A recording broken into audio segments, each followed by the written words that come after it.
एक बार एक नौजवान लड़का बौद्ध भिक्षु से पूछता है कि मुनिवर, होश क्या है और जागरूकता क्या है और हम इसे अपने जीवन में कैसे ला सकते हैं। वो बौद्ध भिक्षु उस लड़के से कहता है कि मैं तुम्हें एक छोटी सी घटना के बारे में बताता हूँ।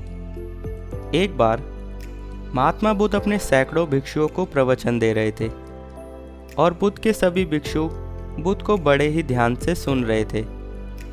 लेकिन बुद्ध के बिल्कुल सामने वाली पंक्ति में सबसे आगे बैठा हुआ बौद्ध भिक्षु बुद्ध को सुनने के दौरान अपने पैर की उंगलियों को हिला रहा था।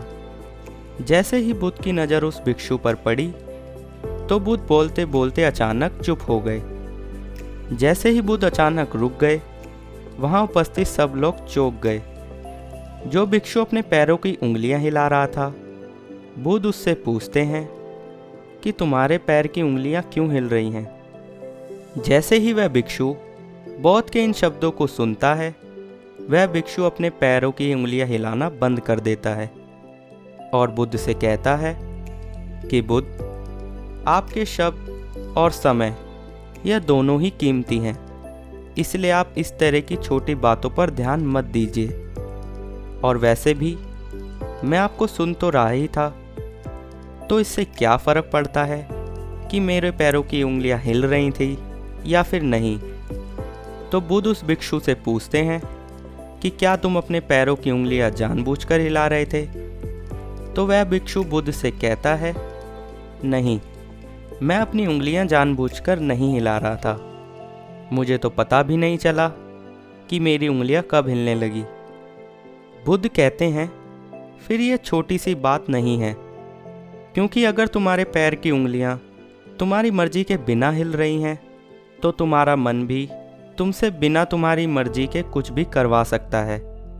और यही कारण है कि व्यक्ति ऐसे पाप कर देता है कि जिन्हें करने के बारे में वह कभी सोच भी नहीं सकता था। उसके बाद वह भिक्षु बुद्ध से कहता है कि बुद्ध, मुझे क्षमा कीजिए, और जिसे मैं छोटी सी समस्या समझ रहा था, यह तो बहुत बड़ी समस्या है।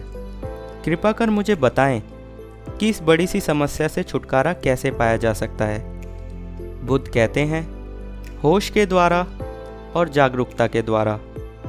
वह भिक्षु बुद्ध से पूछता है, गुरुदेव, होश क्या है।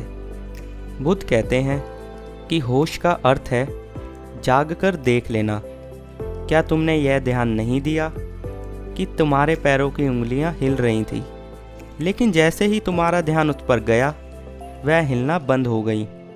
पूरे दिन में जब भी याद आए तो खुद को जागरूकता के साथ देखो कि तुम क्या कर रहे हो और क्यों कर रहे हो।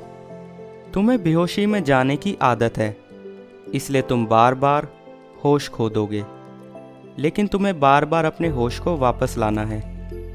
सारी कहानी खत्म होने के बाद वह बौद्ध भिक्षु उस नौजवान से पूछता है कि तुम इस घटना से क्या समझे।